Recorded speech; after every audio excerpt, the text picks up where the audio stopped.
Tayo po ay magsing lahat, please. At buksan po natin ang ating Biblia sa Book of Judges.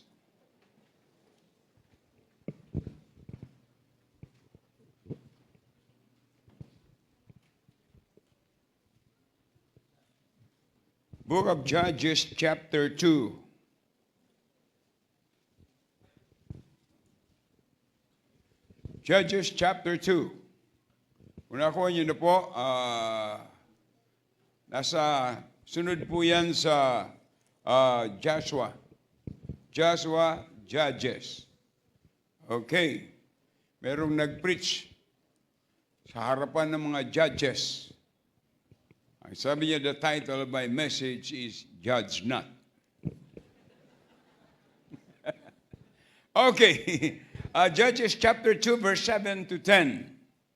Basahin po natin, sabay-sabay, ano po? Kung nakuha niyo po, give me a loud amen. Verse 7, really go. And the people served the Lord all the days of Joshua, and all the days of the elders that outlived Joshua, who had seen all great works of the Lord that he did for Israel.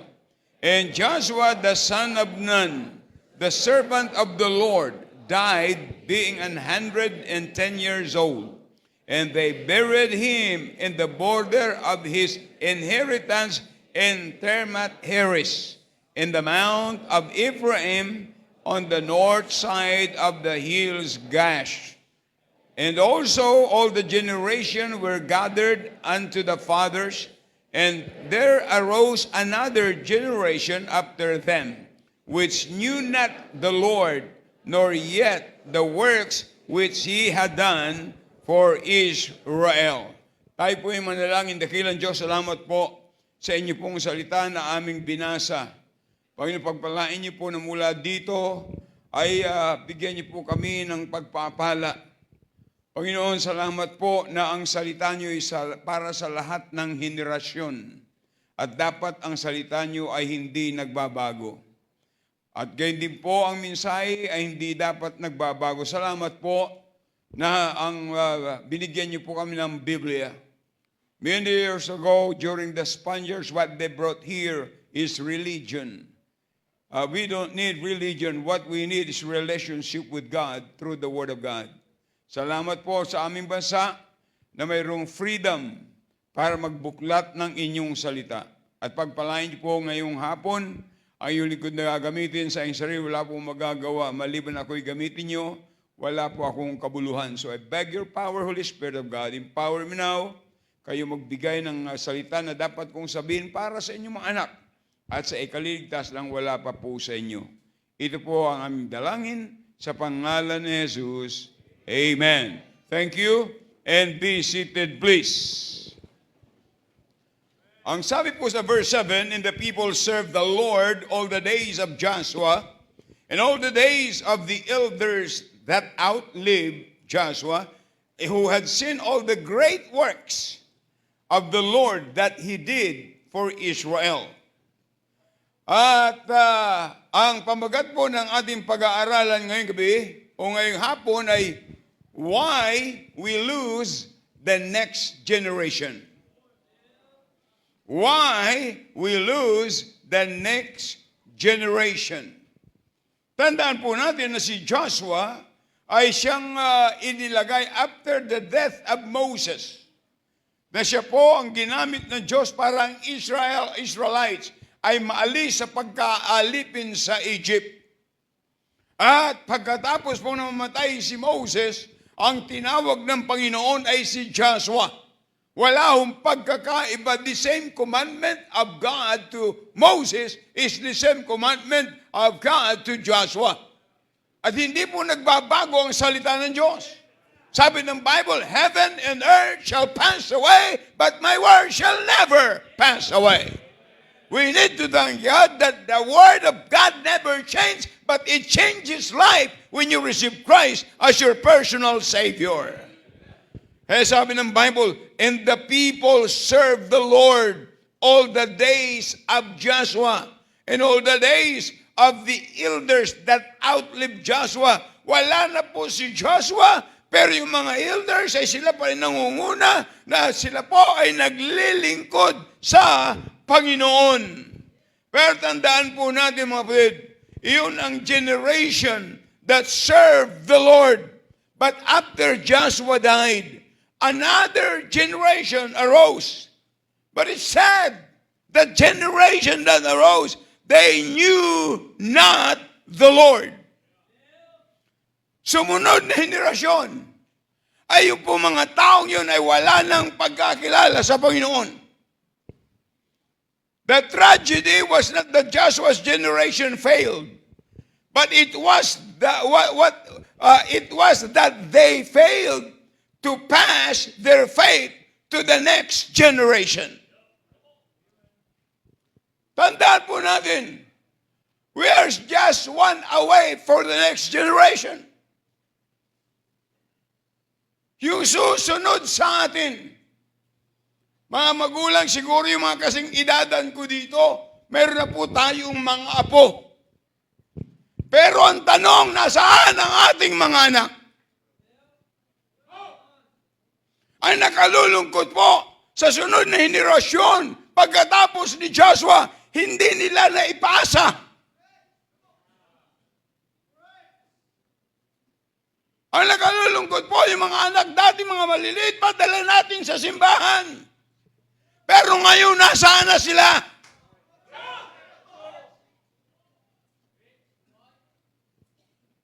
Huwag nating pabayaan, mga kapatid, ang susunod na henerasyon. God is always after for the next generation. That's why Jesus Christ, during his earthly ministry, he established the church. And I believe that the church that Jesus built is a Bible-believing, soul-winning, independent, King James Bible Baptist Church.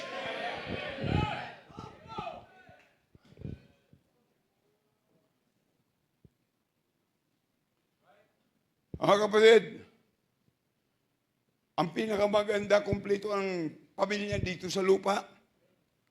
Dapat kumpleto rin sa langit. Kaya nyo ba yun? Ang mga anak nyo at mga apo nyo nasa impyerno, tapos tayo nasa langit? That's the reason why we lose the next generation. Kaya meron tayong academy, meron tayong Bible college. That's the hope of the next generation.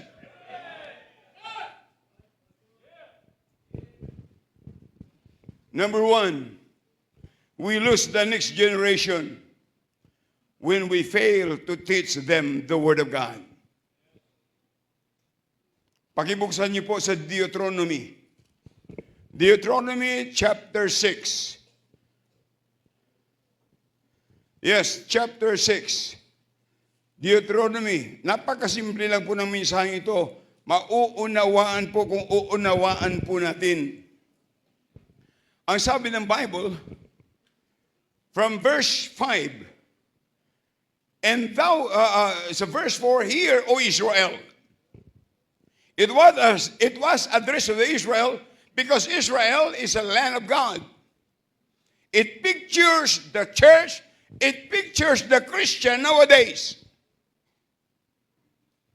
Ang sabi po dyan, and thou shalt love, verse 5, and thou shalt love the Lord thy God with all thine heart, and with all thy soul, and with all thy might.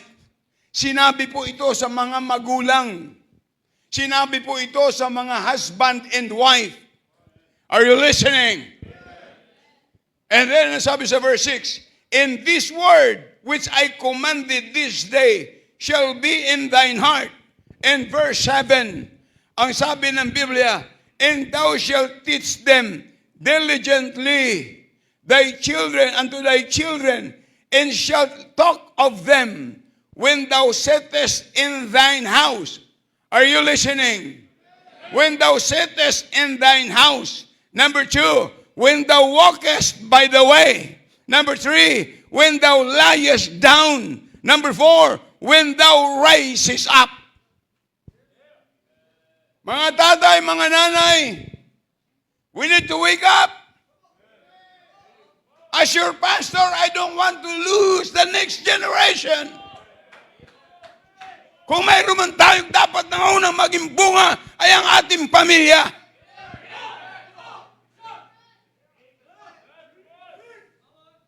Sabi ng ay turuan sila.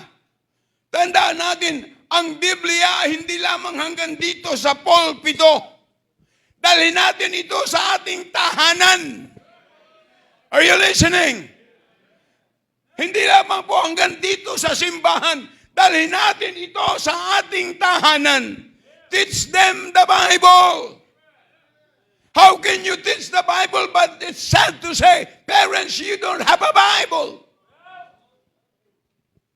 Nakakalungkot yung paano natin ituturo kung wala tayong Bible.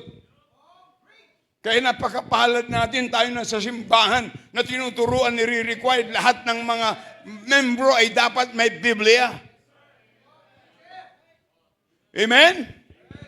Dapat may Biblia ang tatay, may Biblia ang nanay, may Biblia ang anak. Kung mayroon kang 20 anak, dapat 20 ang Biblia ng iyong anak.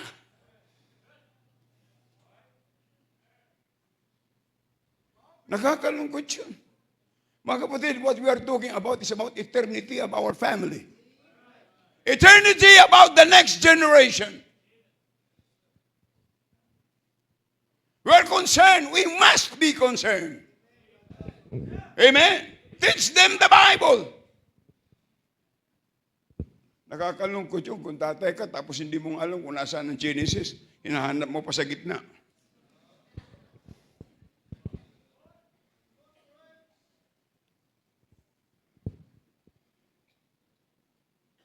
Teach them the Bible. Teach them to pray. Turuan natin ating mga anak manalangin. Pero hindi natin may tuturo kung hindi tayo nananalangin. Ang pinakamaganda, mga kapatid, na ma-appreciate natin ay kung lahat ng ating tinatanggap ay bunga ng ating panalangin. But if there is number one that we need to pray, ipag-pray natin ang ating family, ipag-pray natin ang ating anak, ipag-pray natin ang ating apo, na sila ay magkaroon ng pagkakilala sa Diyos at maturuan ng salita ng Diyos. Teach them to pray. Teach them right from wrong. Turuan natin kung ano yung tama. At pwede natin sabihin, anak, mali yan.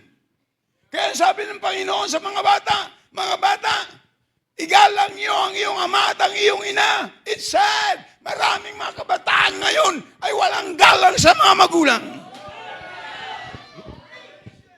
Bakit po?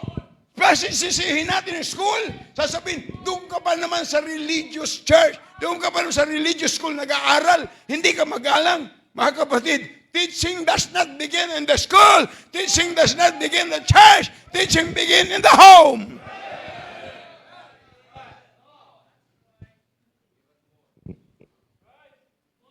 Sa Old Testament, walang school eh. Oh, ano nangyayari ngayon sa mga school? Ang mga pinapatay, mga teacher na. Bakit? Hindi naturuan sa bahay. Teach them to pray. Teach them to love the church. Paano natin matuturuan ang ating mga anak magmahal sa simbahan? Ay ikaw, hindi nadalo. Kung meron ka lang problema, saka ka nadalo.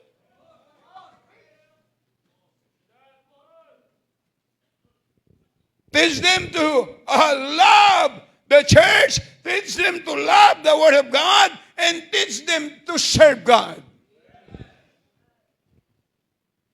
Alam niyo, kapatid, alam niyo kung bakit si Joshua ay nagkaroon ng sabi niya, as for me and my house will serve the Lord. Nakita yun ni Joshua kay Moses. At ipinakita sa mga elders. But it's sad when Joshua died, hindi na nila ipinasa. Mga kapatid, pag hindi natin tinuruan ang ating mga anak, tuturuan niya ng sanglibutan. Tuturuan niya ng lipunan na mali. Bakit po tayo ang Pilipinas ay naging sarado sa isang relihiyon sapagkat yan ang itinuro ng mga prailing Kastila nang sila'y pumunta dito?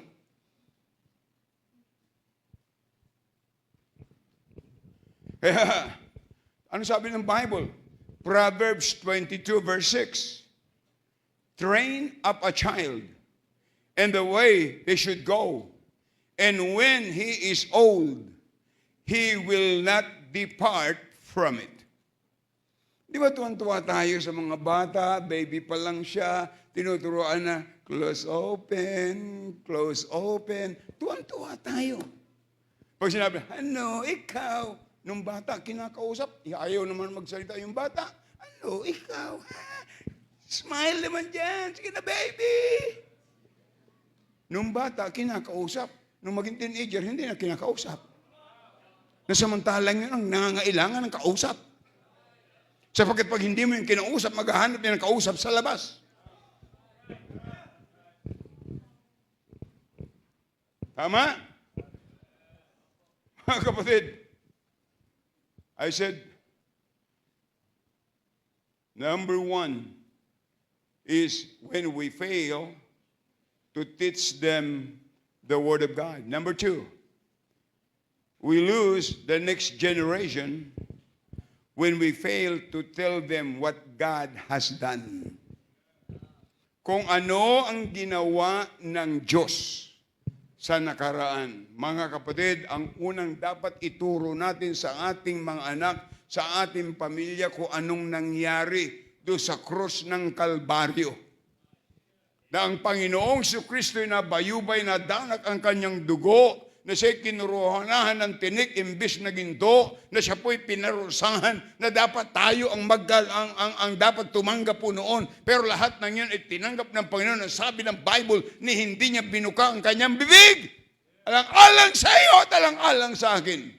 At kung mayroon man tayong dapat sabihin sa ating pamilya, sa ating mga anak, ay sila po ay dapat makaranasan nila na magsisi ng kasalanan, tanggapin si Kristo na sariling tagapagligtas. Kailangan po silang makatiyak ng langit.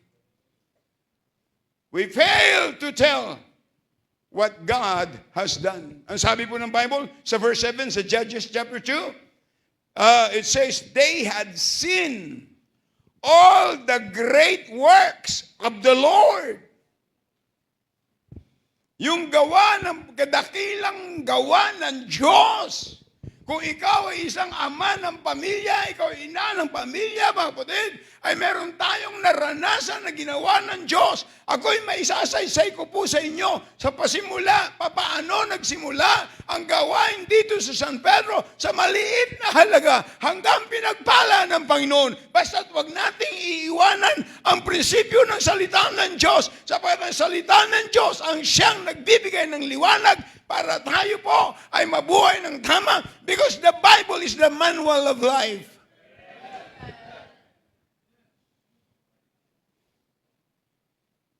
Ano sabi ng Bible sa Psalm 78 verse 4? Ang sabi ng Biblia sa Psalm 78 verse 4, ang sabi ng Bible, we will not hide them from their children. Huwag nating itago ang naranasan nating kadakilaan na gawa ng Diyos sa buhay natin. At number one na kadakilaan na ginawa ng Diyos sa buhay natin ay yung tayo nakatiyak ng langit. Amen? Sapagkat anumang kinakamtan mo, anumang pinanghawakan mo, anong possessions mo ngayon, at maging ang position mo ngayon, at anumang talino mo ngayon, isang araw yan ay mawawala, at ang iyong kayamanan yan ay iiwanan mo. Pero tandaan natin saan pupunta ang ating pamilya.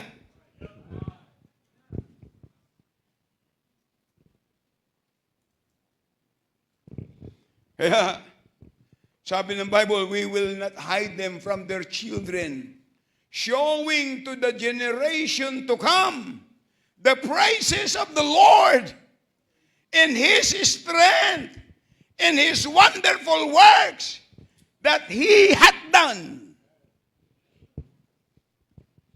Inikwento ko doon sa dalawang anak, si Michelle at saka si Meljon, nung doon pa kami sa may dating nightclub,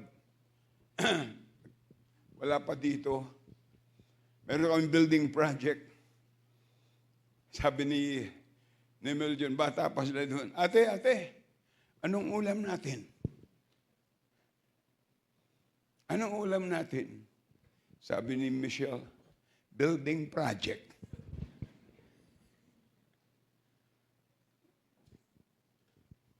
Kasi sinasabi ko sa kanila, kung anong klaseng buhay dapat mayroon tayo.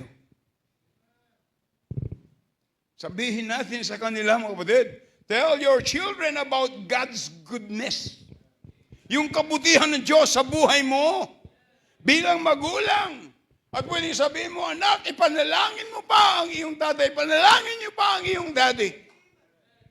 Sapagkat kung mayroon man tayong bibigyan ng Panginoon, ating pagpapali, walang iba kundi sa gawain ng Panginoon. What a good daddy is. Tell them how God saved you.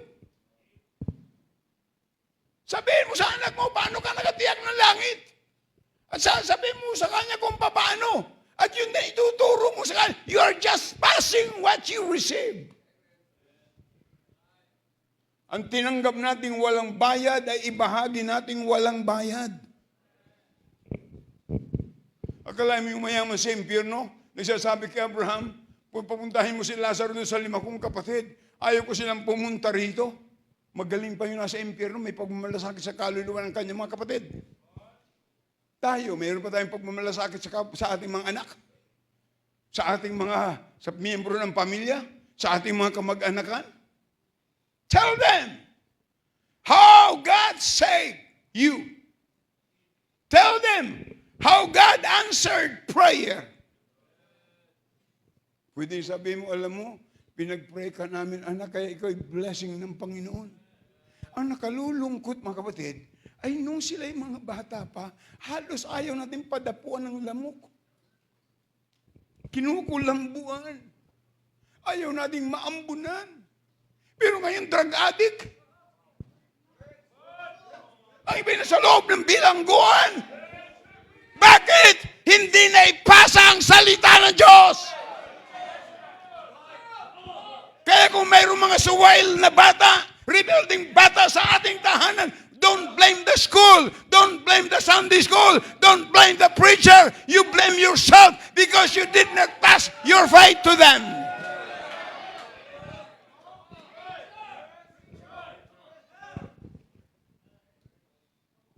Wala akong exemption yan. Maging anak ng pastor o sino mang hari. Nakakalungkot, pag anak pa ng pastor ay nasa loob ng bilangguan, sakay drug addict yung anak.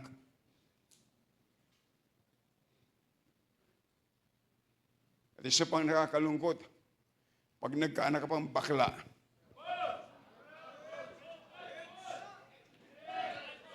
BYD. Bakla yung driver. Pero sa atin, Baptist yung driver.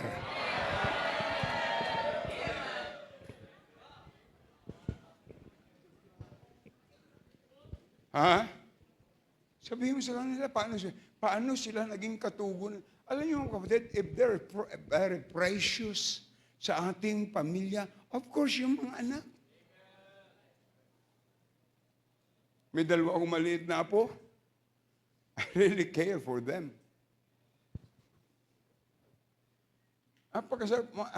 Tingnan, yung bata, kahit wala pang ngipin, pagkat kumumiti, tuwan-tuwa ka, di ba? Pero yung matanda, pag walang ngipin, nakakatakot tumiti.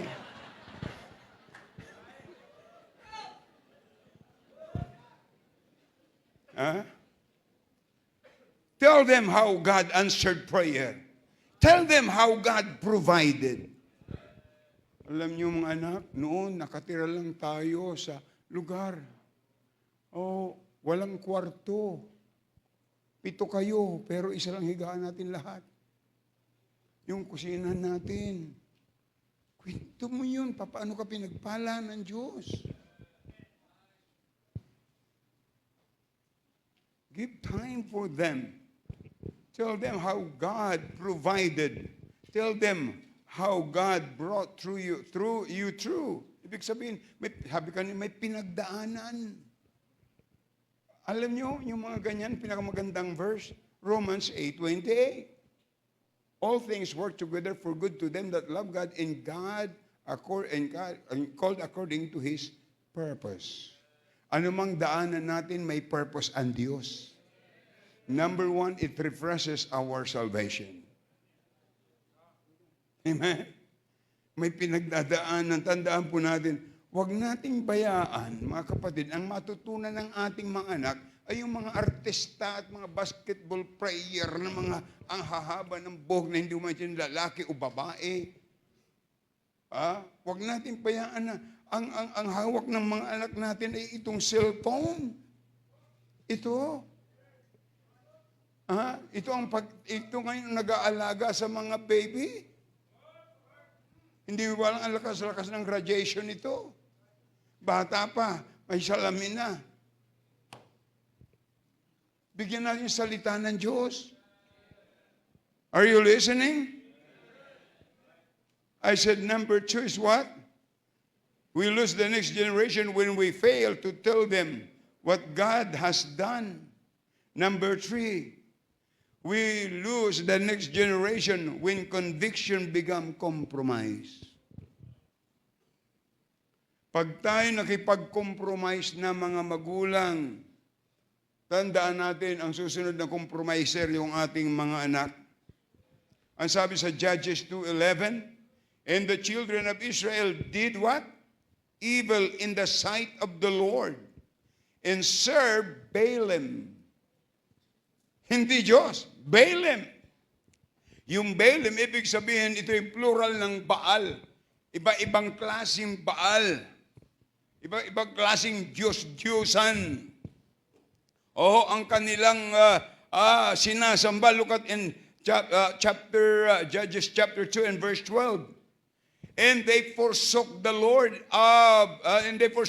God of their fathers, which brought them out of the land of Egypt, and followed other gods of the people that were round about them, and bowed themselves unto them, and provoked the Lord to anger.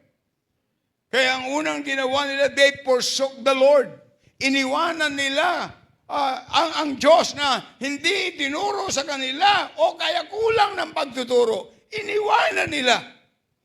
Kaya hindi sila nagkaroon ng conviction. If there is any God that we need to call upon, and that is the God up there in heaven, call unto me, and I will answer thee, and shew thee great mighty things which thou knowest not. Yan ang Diyos na dapat nating tawagan. Can you imagine? Sino tayo para anyayahan ng Diyos na tumawag sa Kanya? Pero siyang nagsabi, call unto me. At sabi doon, I will answer thee. Maraming mga taong nangangako, pero hindi sinusunod. Pero pag ang Diyos nangako, call unto me, I will answer thee. Not according to your time, but according to His time. Mga kapatid, kaya sabi yan, they forsook the Lord. Pagkatapos, and they followed other gods. And then, sabi, they followed other gods at bowed to them. Kanilang sinamba. At yung mga ginawa nila, they provoked the anger of God. Sapagkat ang sabi ng Diyos, walang ibang dapat sambahin kundi siya lamang. Amen? Kaya anumang bagay na binibigyan natin ng importansya, ng higit kaysa Diyos, yan lang yung Diyos-Diyusan. Ang pag sinabing Diyos-Diyusan, hindi lamang po yung sa rebulto, hindi ho. Anumang bagay na mas mahalaga sa iyo sa Diyos, yan lang yung Diyos-Diyusan. May business ka, bukas ng linggo, yan lang yung Diyos-Diyusan. Wala ka sa church. Mga kapatid, alam nyo, hindi nangyari overnight. Gradual. Kaya Israel gradually moved away from God. Alam niyo sa mga Kristiyano, delikado, yung mga Sunday morning Christian. Sunday morning Christian, ang sunod niyan, wala na yan sa prayer meeting. Anong sunod niyan? Mawawala na yan Sunday morning, hapon na lang yan. Sunod niyan, mawawala na. Gradual yan. Now, kung yan ang gagawin natin mga tatay, mga nanay, anong sa susunod na henerasyon natin, anong gagawin nila? Kaya nga tanong ko sa inyo, nasaan yung mga anak nyo? Alam nyo, maraming mga anak ng miyembro ng Baptist na ayaw na ngayon sa Baptist kasi nakatagpo sila ng simbahan na maluwag. Lenient. Kasi hindi ipinasa ng tatay, ng nanay, yung pinaniwalaan nila na galing sa Biblia, na ito ang standard natin. At tanong ko, bakit wala tayong panahon na dumalo pag Wednesday night? Ayun ay prayer meeting. If there's something that very important to a Christian life, ay yung prayer. As a local church, meron tayong mga prayer request. Ang iba ay nagbibigay ng prayer request pero wala naman sa prayer meeting. Anong ini-expect natin sa susunod na henerasyon? Anong ini-expect natin, mga kapatid, sa susunod na henerasyon? What one generation calls a conviction, the next generation may call it what? Option. May option tayo. Sisimba tayo o hindi. Wala nang conviction. May option na. That's why they compromise. Kaya tingnan niyo mga kapatid, bakit po nagsimula tayo sa songbook? Hindi tayo, ang ating kanta ay hindi sa monitor. Una po, ang songbook ay merong notes. Pero sa monitor, walang notes. At kung yan ang susundan natin, okay, mag-monitor tayo. Ano naman susunod na henerasyon? Songbook is the old books, the old songbook. Mas mahal nga ito kung tutuusin. Pero hindi natin ginagawa na yung doon tayo sa mora kasi we are after the next generation. Ano susunod na gagamitin sa susunod na henerasyon? Alam niyo, nung mag-present dito nung Sunday ba yun, yung mga high schooler, wala talaga masyadong naintindihan sa mga lingwahe nila. Yun ngayon ang henerasyon. May kanya-kanya mga lingwahe. See? Saan galing yun? Naniniwala ko hindi yung galing sa mga magulang. Saan galing yun? Sa labas. Sa labas. Impluensya sa labas. Pero sabi ng Bible, you are the light of the world. Let your light so shine before men that they may see your good works. Ang sabi ng Bible, be not influenced by the world. Amen? Mga kapatid, pag nakipag-compromise, tingnan niyo po ngayon, mga simbahan, nagsimula sa King James Bible. Anong sumunod? New King James Bible. Anong sunod? NIV. Anong sunod? RSV. Revise. Mga kapatid, stay. Stay tayo sa Biblia, inspired, preserved, purified 7 times, and that is the King James Bible. Dapat meron tayong conviction about separation. Alam niyo mga kapatid, hindi po tayo taga rito sa mundo. Kaya lang tayo nandito pa, gusto tayong gamitin ng Diyos para dalhin ang gospel.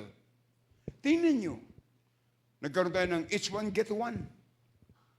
Kanina, ilan yung bisita? 694. Mayroon pa tayong isang linggo. Sa August 30. Privilege pa yan. Sa mga hindi pa nakadala, each one bring one. And because people prayed, members prayed, God answers prayer.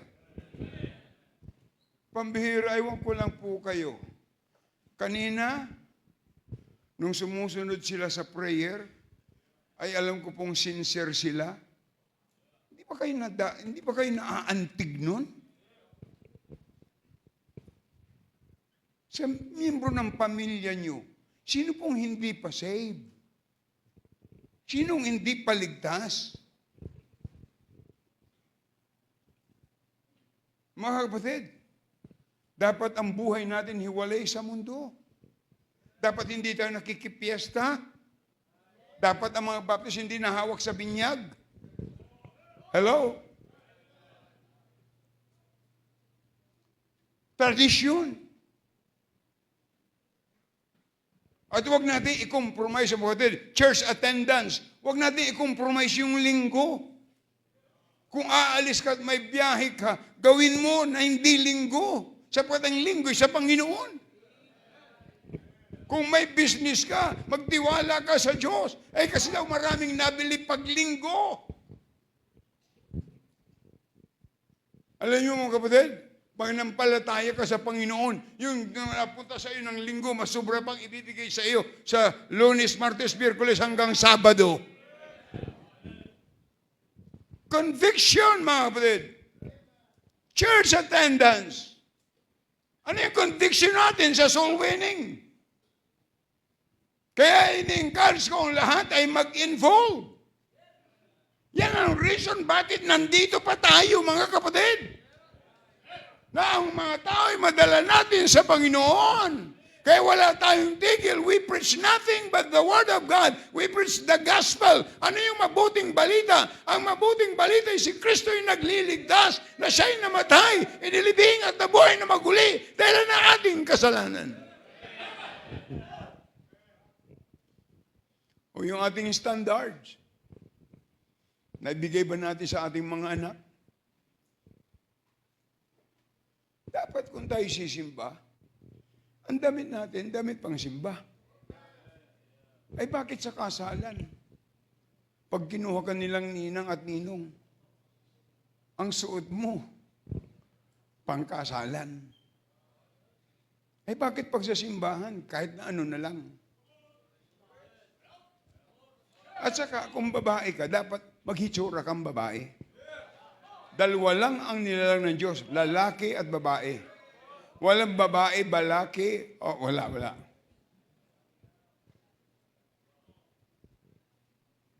Kaya, alam niyo nakakalungkot? Ang nakakalungkot pag maraming disinti sa kabaong kaysa ng simbahan.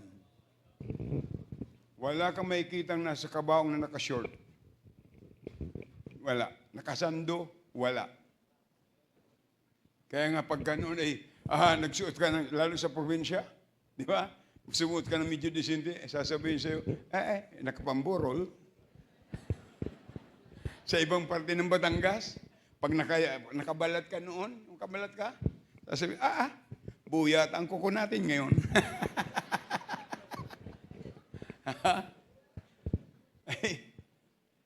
Pamburol daw. Kasi alam nila, pag binurol ay nakadisente. Wag naman yung tayo, pagka tayo nakaburol na, mas maganda, i-enjoy natin ngayon. At ang pinakamaganda, i-enjoy natin kasi sisimba tayo. Amen? Yung ating faithfulness, yung ating katapatan sa Panginoon, maging tapat tayo sa Kanya. Mga magulang, naturuan ba natin ang ating mga anak na ang 10% ng income nila ay sa Panginoon? Ipasa natin yan. Yan ay nasa Bible. Pag hindi natin ipinasa, wala na yan. Wala na. Temo sa Amerika, binasa ko sa inyo minsan dito. Ang Amerika ngayon, maraming simbahan na walang pastor. At ang mga simbahan ay declining. Bakit wala na pong soul winning? Pero hindi lahat. Meron pa rin naninindigan. Kaya pag naninindigan ka, ikaw ipagpapalain ng Panginoon. Buksan nyo nga po sa Deuteronomy. Deuteronomy 11. Ayan. Deuteronomy 11, verse 26 hanggang 28. Ayan po. Nakuha niyo na po? Behold, I set before you this day a what? Blessing and a? Ayun, verse 27. A blessing if you obey the commandments of the Lord your God which I command you this day. Blessing kung obey. Tama? Verse 29 or 28. And a curse if ye will not obey the commandments of the Lord your God. Kaya dalawa lang yan. Pag hindi mo sinunod, curse. Pag sinunod mo, blessing. Siyempre lahat, everybody wants to be blessed. Everybody wants blessing. Amen? Tandaan po natin mga kapatid, kung ano yung pamantayan natin ngayon at tapos hindi natin naipasa, mas malayo, mas malala ang gagawin ng ating mga anak. Ngayon makita yung mga kasuotan. Dati walang nagsusuot ng mga babaeng short na labas ng bayan. Pero ngayon hindi na short. Very short. Iba na ngayon. Bakit? Hindi napasahan ng tamang pamantayan ng salita ng Diyos. Mga magulang, huwag nating ibaba ang pamantayan. Kahit na ayaw ng mundo. Are you listening? Kahit ayaw ng mundo, wag natin pong ibaba ang pamantayan. We are going to lose the next generation. Nakakalungkot. Yung mga ayaw ng ganitong pamantayan, salita ng Diyos, they have their own church, they have their own fellowship. Wala na nga church fellowship na lang. Kasi nung sa fellowship, pwedeng magsayawan. What a mighty God we serve. Ha? Mga kapatid, nakakalungkot yun. Kaya magpasalamat tayo na mayroon pa rin simbahan nagpipreach ng salita ng Panginoon. Amen? And then number 4, we lose the next generation when the home stops being a spiritual altar. When the home stops being a spiritual altar. Tandaan po natin, hindi lahat magagawa ng simbahan ang mga bagay na espiritual sa buhay natin dito. Dapat magawa sa bahay. Dapat magawa sa bahay. Sinong gagawa? Tatay. Listen to this, husband. You lead your home. I said, you lead your home. Hindi po babae ang leader ng pamilya. Lalaki! Yan ang nakita ko sa tatay ko.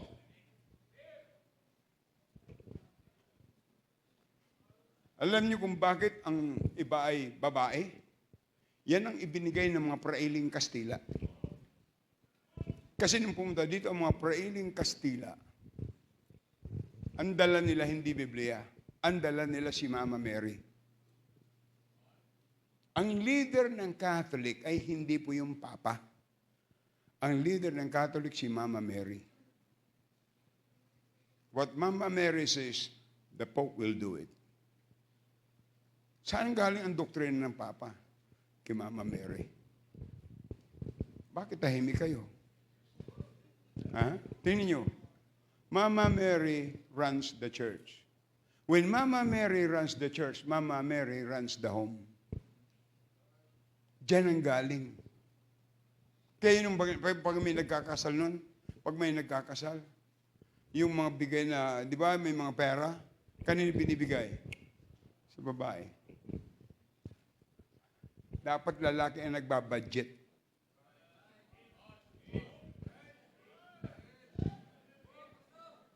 Pero huwag mo pabayaan ang misis mo. Alam nga naman ikaw naka-coat and tie pagkatapos sa misis mo, naka-short punta simbahan. Ha? Dad, mga tatay, lead your home. Be an example in your family. Read your Bible. Let your kids see you and lead your kids to read the Bible. Teach them to read the Bible. Teach them to pray.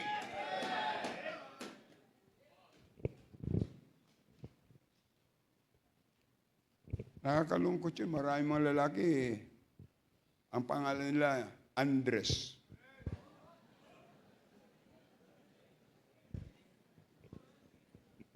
Ha? Alam niyo kung bakit? Makinig kayo. Alam niyo kung bakit nangyayari yun? Ay kasi, yung lalaki, walang leadership.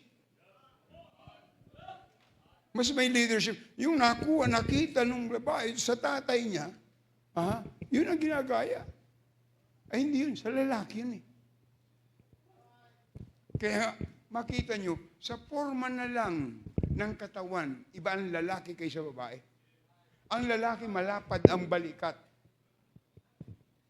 Di ba? Malapad ang balikat. Ang babae malapad ang balakang. Ang lalaki malapad ang balikat para to shield the responsibility.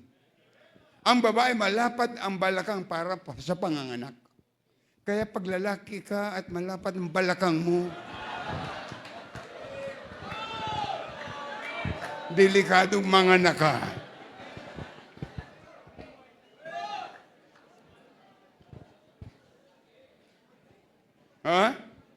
Listen to this. Ito po sa tahanan.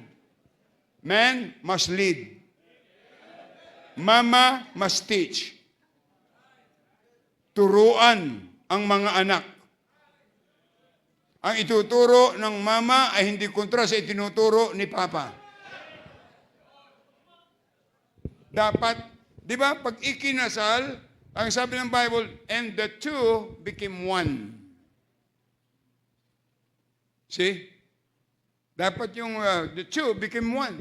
Sino yung head? Hindi si mama. Mamamatay tayo niyan.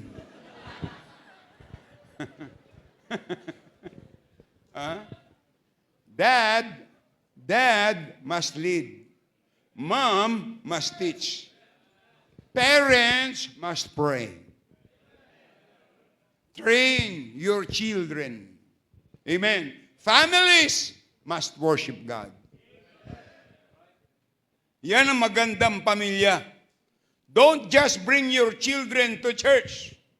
Bring church into your home. Bring what you learn from here. Kaya mahalaga ang Sunday school. Mahalaga ang Sunday school. Sunday school sa mga bata, Sunday school sa young people, Sunday school sa adults, Sunday school sa seniors. Ay, kaganda-ganda po ng ating Sunday school lesson series. We engage in soul winning. We engage for the salvation of the lost. To bring them in. Mga kapatid, napakahalaga po niyan. Ano sabi ni Joshua? As for me and my house, we will serve the Lord. Dapat bawat ama ng tahanan ay sabihin yan. Hindi lamang sabihin, kundi i-action yan. Put it into action.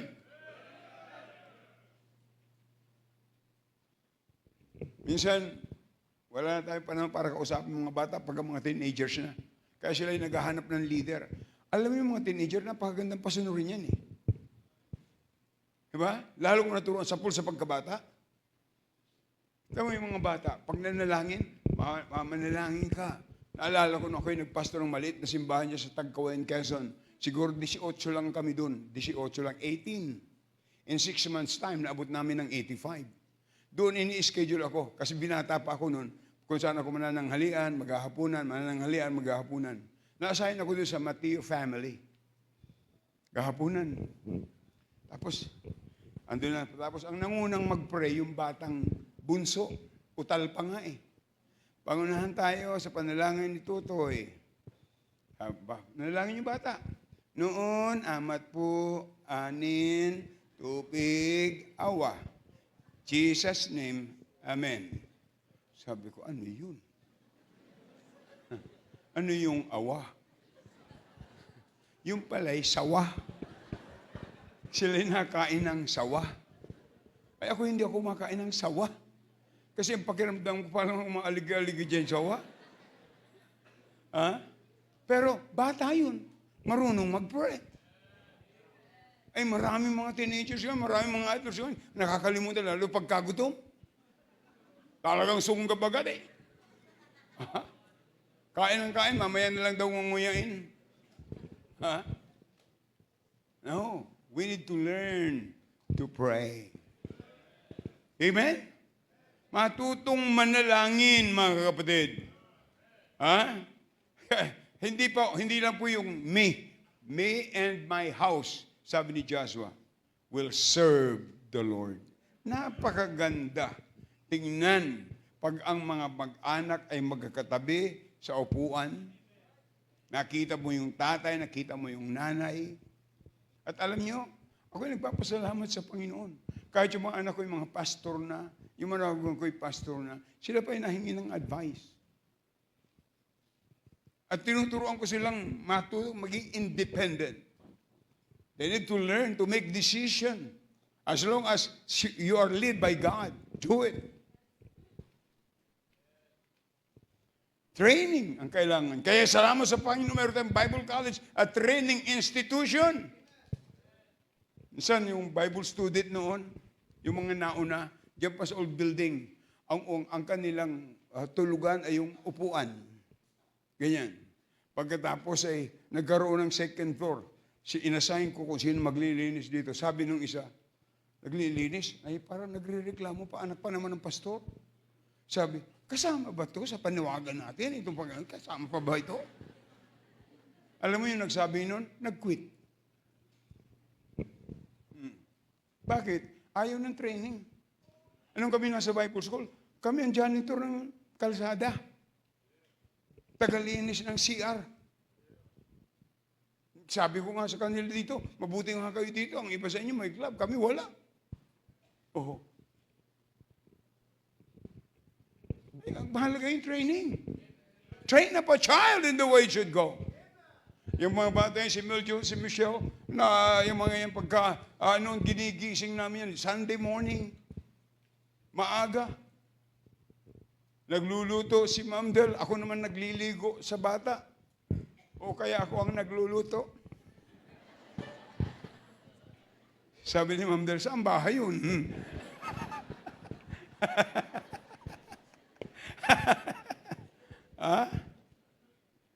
Mga kapatid, ang mag-asawa dapat teamwork. Oo, teamwork kami. Sa akin yung team, kanya yung work. Okay, number 5. We lose next generation when we expect our children to live on our experience. We lose the next generation when we expect our children to live on our experience. Ang sabi sa Judges chapter 2 verse 10, tingnan niyo po. And also all that generation were gathered unto their fathers. And there arose another generation after them, which knew not God, which knew not the Lord, nor yet the works which He had done for Israel. Ang ibig sabihin po niya mga kapatid, ay hindi ayon sa ating karanasan, kundi ayon sa itinuro natin sa kanila mula sa salita ng Diyos. Tayo ay mayroong sariling testimony. Tandaan po natin, ang kailangan po ng ating mga anak ay higit kaysa ating testimony. Let them have their own testimony. At tayo po ay mabibless sa kanila.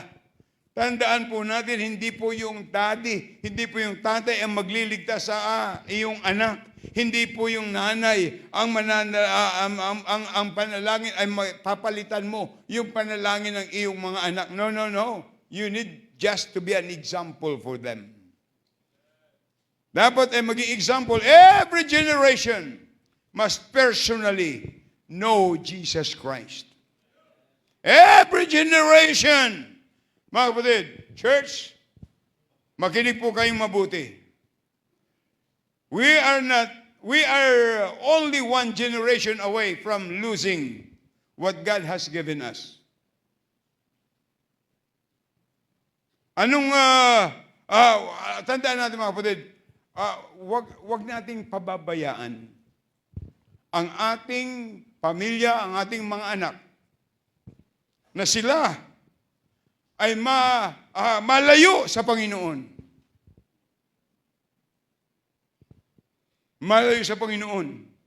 Tandaan po natin mga kapatid, pag hindi natin sila tinuruan, ang mundo magtuturo sa kanila. If we are not going to teach them, the world will. If we don't disciple them, the world will disciple them. Are you listening? And if we don't give them the conviction, the world will give them compromise. Huwag tayong mabuhay sa basta na lang. Ang mas maganda ay ma-realize natin, andyan yung gawa ng Diyos.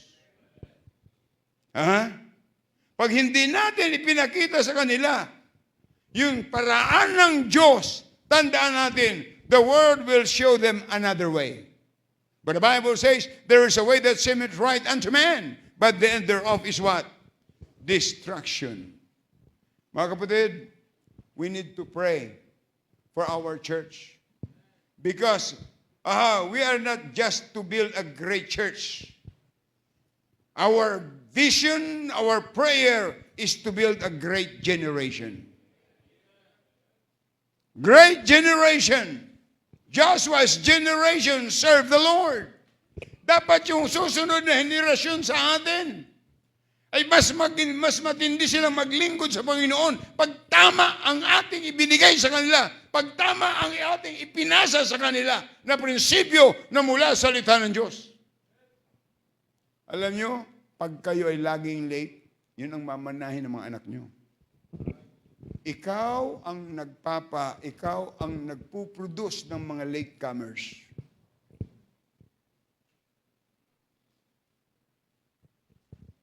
Kaya dapat tayo ay on time. Time ng Sunday school, 9 o'clock. Marami pa rin late, sobrang 100 ang late. Minumonitor ko yan. Dapat lahat ay on time. On time ka sa trabaho mo? On time ka sa pag-aaral mo? Pero bakit late ka sa church? Tanong, kung pagtrato mo sa ministry, yan kaya maging trato ko rin sa ministry. Anong klaseng simbahan meron tayo? Are you listening? I hate late. Pero gusto natin ang blessing on time. Are you listening?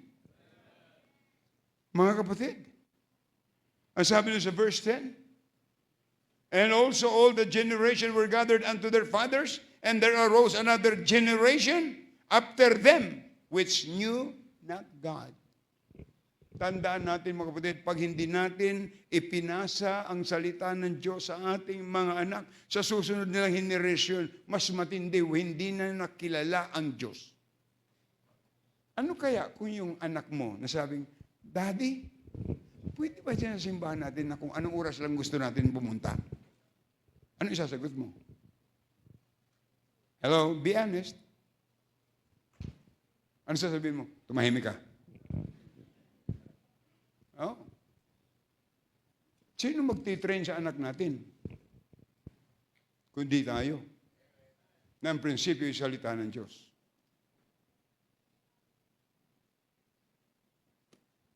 Sabi ng iba, sa akin, workaholic ka, ano? Sabi ko, hindi naman, alcoholic. Hindi workaholic. Kailangan lang talagang, habang tayo buhay pa, take advantage, redeeming the time. For the days are evil. We need to work hard. Amen? Mas lalago tayo. Wala kang makikita ng McDonald's. Hindi ko nagpo-propagate ng McDonald's, ha? Wala kang makikita ng McDonald's na 3 days a week bukas. Hanggang 12 o'clock. Ang iba dyan ay 24 hours. Tingnan nyo kung ilan ang McDonald's. Bakit? They work hard. Ganon din po sa gawain ng Panginoon. Yung mga bagay ng isang libutan ay pansamantala lamang, but what we are working is for the eternity. of every soul. They need to know Jesus Christ, that Jesus Christ is the only way going to heaven. Siya lamang ang tagapagligtas, siya lamang ang nagbigay ng kanyang buhay para tayo tubusin sa ating mga kasalanan. Alam niyo mga kapatid, sana hindi ito sabihin ng mga anak natin at mga apo natin sa susunod. Nasasabihin lang, hindi namin kilala ang Diyos. It's sad. It's sad. Sana wag natin marinig dyan. Sana hindi natin marinig sa mga anak natin at saka sa mga apo. Saan kayo pupunta? Church. Kami hindi. Wow. Yung lulo niyan, pambira, pastor. Yung lulo niyan, Sunday school teacher. Yung lulo niyan, usher. Yung lulo niyan, Sunday school teacher. Yung lulo niyan ay choir member. Yung lula niyan, Sunday school teacher.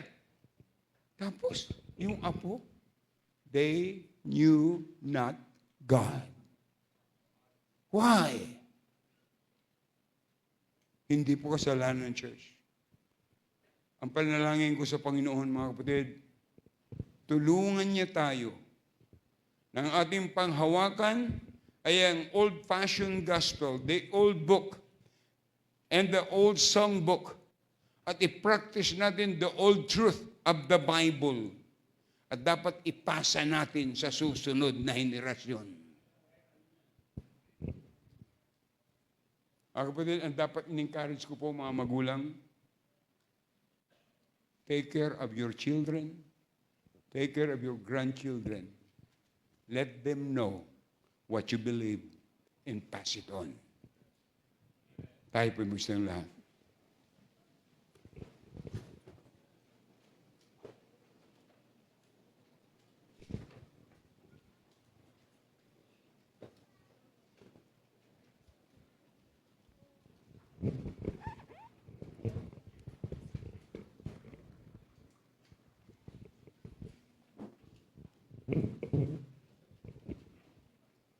Why we lose the next generation? Ano ang ini-expect natin sa susunod na henerasyon, mga kapatid? Mga magulang, we need to be humble enough before God. Magpakumbaba tayo sa Diyos. Pwede pa naman tayong iwasto ng salita ng Diyos kasi ang sabi ng Bible, ang salita ng Diyos ay mapapakinabangan sa pagtuturo, sa pagsansala, sa pagsaway. Wala hong masama na ikaw ay magsimula ng tama. Sapagkat ang Biblia ay nagtatama sa atin. Huwag natin payagan na mawala ang ating mga anak, mga apo. Alam niyo ba mga kapatid, mga anak ng miyembro hindi na dito nagsisimba sa iba. Nasa CCF na. Why? Because you allow them to go. Because you did not pass your faith to them. Ang nakakalungkot niyan, pagka may anak ka napunta ka sa mga kulto, nakakatakot yun.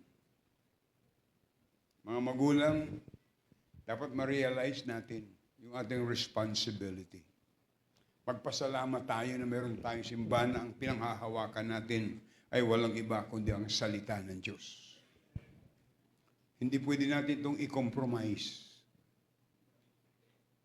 This is the truth that never changes. But this truth changes life.